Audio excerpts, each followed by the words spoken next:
इकडून किती सांभाळून घेणे होते. स्वयंपाकाचे बाबतीत माझा इतका गोंधळ चालू आहे. मी कधीच चांगला स्वयंपाक करू शकणार नाही का? हे एका शब्दानेही बोलत नाहीत, कारण मला वाईट वाटेल म्हणून. किती काळजी घेतात ते माझी, माझ्या मनाची. पण मी काय करते त्यांच्यासाठी? साधे मी जेवणही करून वाढू शकत नाही मी त्यांना. खरेच माझ्या अंगी पोरपणच आहे का अजून? नाही नाही, मला आता माईंप्रमाणे पोख्तपणे वागायला हवे.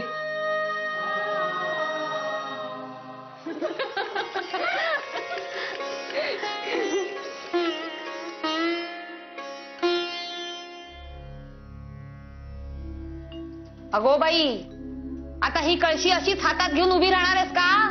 ताई, अहो असे काय करताय? तिला माहित नसेल कुठे ठेवायची ते. ठेव इथे, ठेव ठेव ठेव.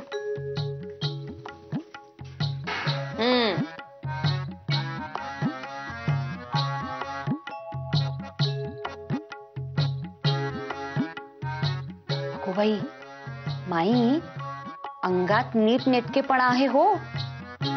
आणि गती तर आपल्या सगुणेपेक्षा जास्तच आहे.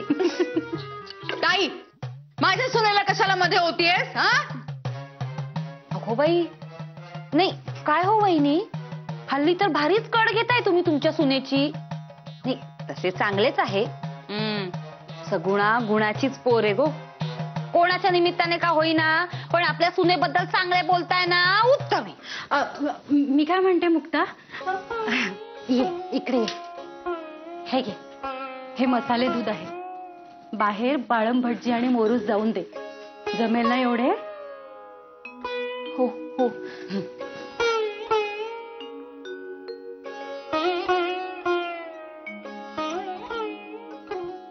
अगो बाई, अगो बायांनो, पहिल्याच दिवशी तिला एकापाठोपाठ एक कामे सांगताय. अगो त्या रमेच्या मास्तरणीसारखी पहिल्याच दिवशी पळून जायची हो ही. पुण्यात सार्वजनिक सभेचे काम उत्तम चालू आहे आणि हे काम बघून आम्हालाही स्फुरण चढते.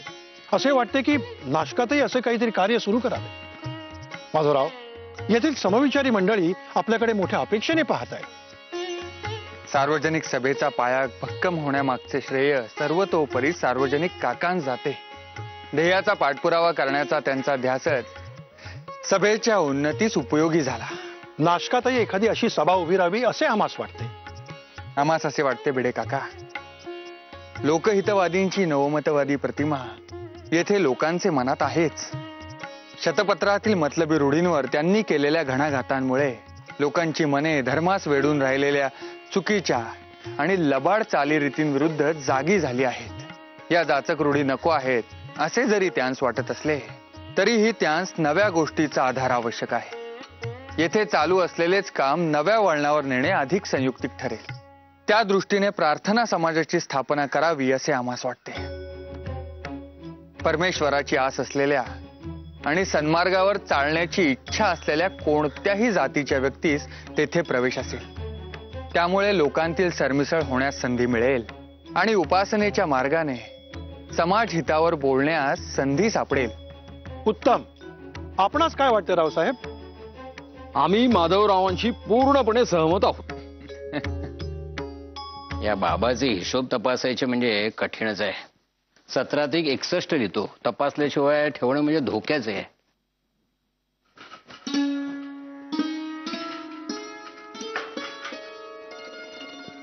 आयुष्मान भाऊ दे. तू श्रीराम रानड्यांची भगिनी ना, मुक्ता?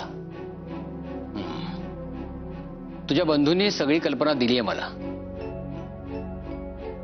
काही काळजी करू नकोस. घर आपलेच आहे समजून राहा.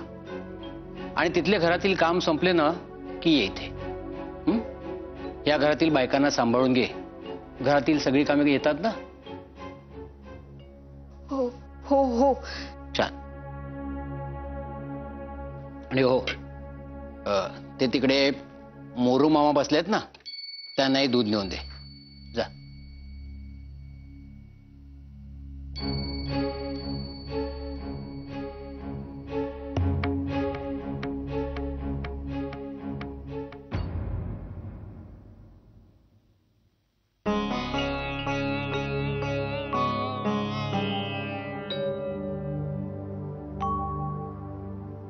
वा, दूध आणलेस का माझ्यासाठी? हो हो हो. वा वा वा. नाव काय म्हणालीस मगाशी तुझे?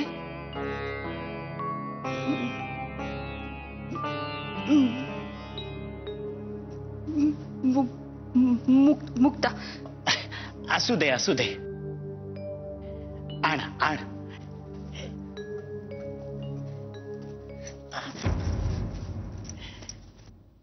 मी काय म्हणतो तूस?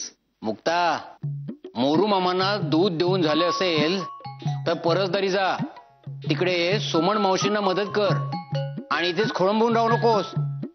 जा जा, लवकर जा.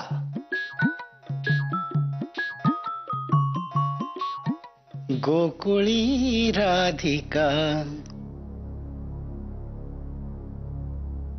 पाहुनी कृष्ण भुलले.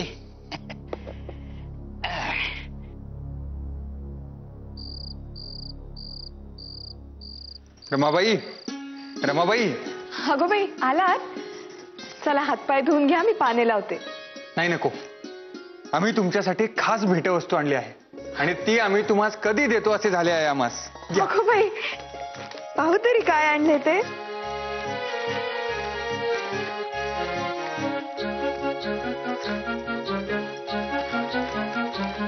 काय आहे? पहा तरी. सूपशास्त्र, स्वयंपाकशास्त्र. हे पुस्तक राजमान्य राजश्री रामचंद्र सखाराम गुप्ते यांनी तयार केले.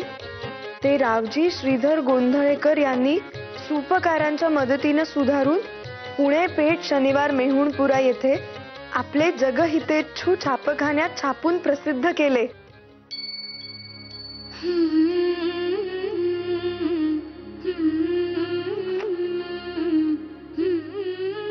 मला स्वयंपाक येत नाही म्हणून आपण हे.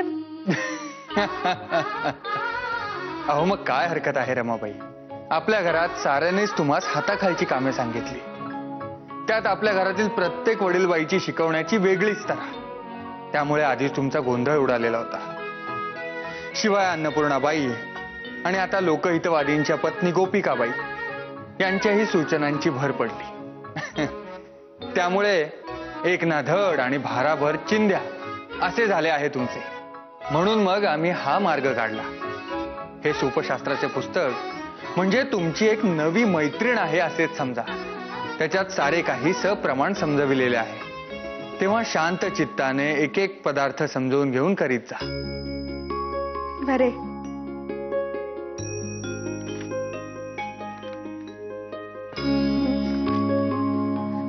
अगो बाई, पांढरा भात, साखर भात, वांगी भात, खव्याची पोळी, सांज्याची पोळी, सांजोऱ्या. अगो बाई, यात सांजोऱ्या सुद्धा आहेत.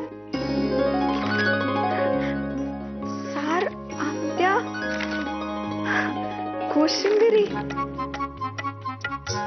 स्वतः मला फार आवडले हे पुस्तक. आता मी आपले आपले शिकेन आणि रोज एक नवा पदार्थ तुम्हाला करून देईन. खरेच. रमाबाई, आज थँक्यू म्हणायचं विसरलात वाटते.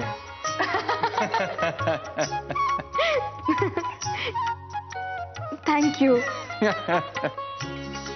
बरे, मला सांगा पाहू, उद्या यातला कोणता पदार्थ करू ते. पाहू.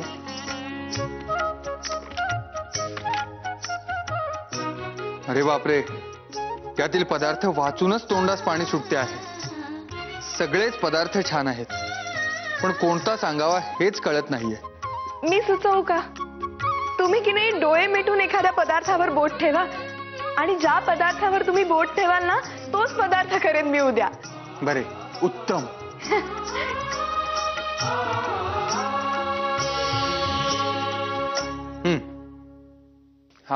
हा पदार्थ कुठला आहे ते पहा बरे.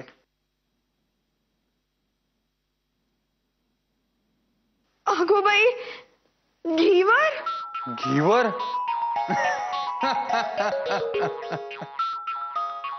अरे देवा परमेश्वरा, पहिलाच पदार्थ आणि तो इतका कठीण.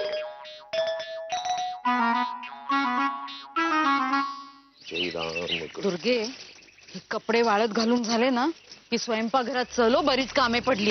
आता इकडे काय काम काढलंय यांनी? काय रे पांडू? नाही ते आपल्या समोरच्या वाड्यात राहायला आलेत ना, हे श्रीराम भाऊ रानडे. हा, आणि ही त्यांची धाकली बहीण मुक्ताताई. नमस्कार करतो. मुक्ते, सौभाग्यवती भव.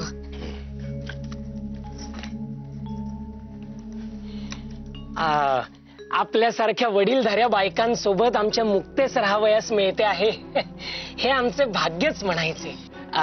सांभाळून घ्या होतीस. हो, काही चुकले तर अजिबात गय करू नका. बरे, चांगली शिक्षा करातीस. मी एका शब्दाने बोलणार नाही.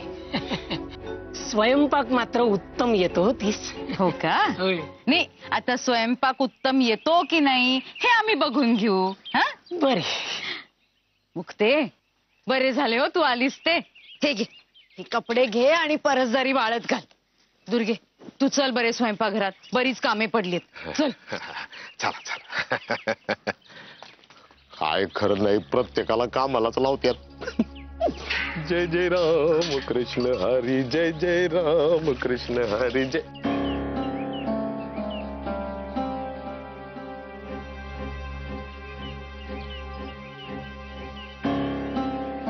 श्रीराम भाऊ, नाही काही काम होतं का? नाही, कसं आहे, बरे वाटले. जी जी जी, खूप बरे वाटले. मुक्तेस घरातल्या वडीलधाऱ्या बायकांनी सोबत ठेवून घेतले. समाधान वाटले. जी जी, थोर माणसे हो, खूपच थोर माणसे. माधवरावांविषयी, त्यांच्या मोठेपणाविषयी बरेच ऐकले होते. जी जी. त्यामुळे समाधान झाले. पण काय पांडुराव, आल्यापासून माधवरावांचे दर्शन नाही झाले. आता त्यांचं दर्शन व्हायला ते काय देव आहेत का? देवच. अहो, आमच्यासारख्या सामान्य माणसासाठी माधवराव म्हणजे देवच. म्हणूनच भेटण्याची फार इच्छा होती त्यांना. नाही, पर त्यांच्याबद्दल कुठं काही बोलायचं नाही अशी ताकीद आहे आम्हाला. नाही, ते खरेच. पण जाता येताना जरी ते दिसले असते तरी समाधान वाटले असते. अहो, जाता येता कसे दिसतील ते? का? अहो, त्यांना किती कामं असतात. कोर्टाची कामं असतात, परत सार्वजनिक सभेची कामं असतात, परत आडला नडला येतो त्याची कामं असतात, आणि शिवाय फार खार. होय होय होय होय, मोठा माणूस म्हणल्यावर कामे आलीच. पण ही कामे आटोपल्यावर घरी येतच असतील ना? श्रीराम भाऊ, नका विचारू. काय माहितीये का तुम्हाला, गावातल्या लोकांमुळे कळलं असेलच की त्यांची नाशकाला बदली झाली. पण ती का केली, कुणी केली, कशी केली, त्याच्याबद्दल मला काही विचारू नका. मी आपला लय लहान माणूस आहे, मला माझी कामं करू द्यात. चाहतो बाबा, मी फारच प्रश्न विचारतात हे. जय जय राम कृष्ण हरी, जय जय.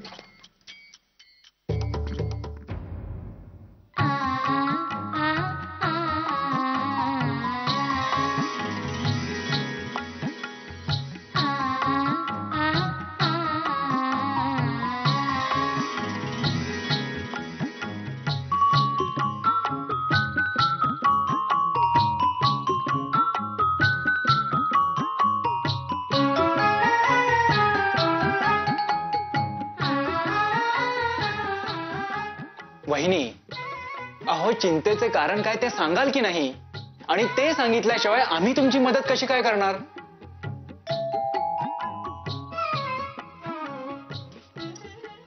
आबा भाऊजी, मला स्वयंपाक येत नाही, तरी स्वतःनी मला इतके सांभाळून घेतले.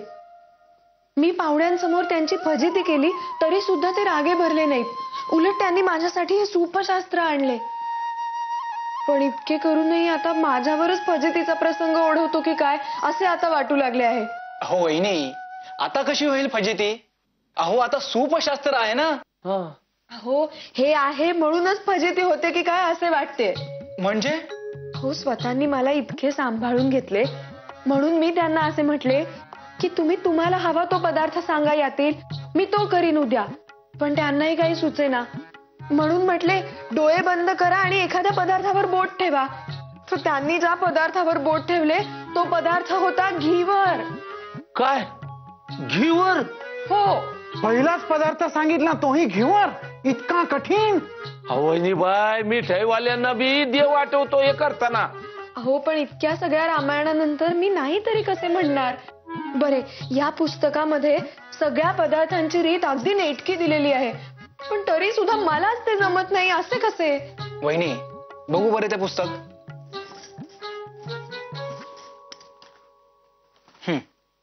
वाचा बरे ही रीत.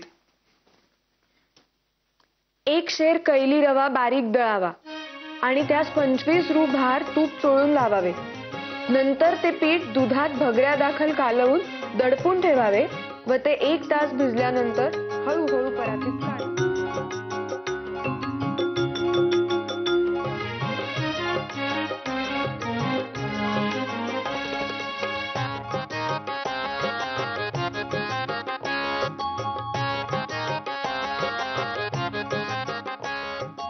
बाप रे.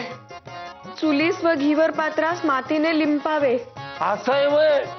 अरे माझ्या कर्मा, लईच खटाटोप आहे की हो यो. धार होतीत होतीच हात वर आणीत जावा. तूप दरदरून वर येते. आबा भाऊजी, माझे प्राणच आता इथून वरवर कंठाशी येऊ लागलेत. अहो, हे शक्य नाही वहिनी. फेसने तार तांबली आणावी, घीवर पात्र चुलीस लिंपावे. अहो, हे सगळे अवघड आणि भयानक आहे वहिनी. अहो, तुम्ही मला धीर द्यायचा सोडून आणखीन घाबरवताय काय? आणि काय हो तुम्ही विनू भाऊ, तुम्ही मारे अगदी बढाया मारित होतात. इंदूरला या महाराजांच्या हाताखाली काम केले, त्या महाराजांच्या हाताखाली काम केले, घीवर नाहीत का केलेत कधी? अहो वहिनीबाई, त्याची बोलाचीच मिठाई आणि बोलाचाच घीवर. अहो, पण आता मी काय करू? हे काय, अजून तुम्ही सारे येथेच आहात? आम्हास असे वाटले की एव्हाना स्वयंपाक घरातून घेवरांचा सुगंध दरवळला असेल. हो रमाबाई, किती घाबरता आपण. पहिल्याच दिवशी घेवर करा असे सांगू का मी? थट्टा केली तुमची. बरे, आता तुमच्या मनास वाटेल तो एखादा सोपा पदार्थ निवडा, पण तो मात्र नीट मन लावून लक्ष देऊन करा. आबा विनायक, तुम्हीही मदत करा. मी बी आहे की मदतीला. हो, पण इंग्रजीत एक म्हण आहे, too many cooks spoil the broth. म्हणजे अनेक जणांनी डोके वापरले तर पदार्थ बिघडतो. तेव्हा तसे नको, तुम्ही केवळ मदतच करा. होय होय. डोके आणि निर्णय रमाबाईंचा एकट्यांचा. कळले का?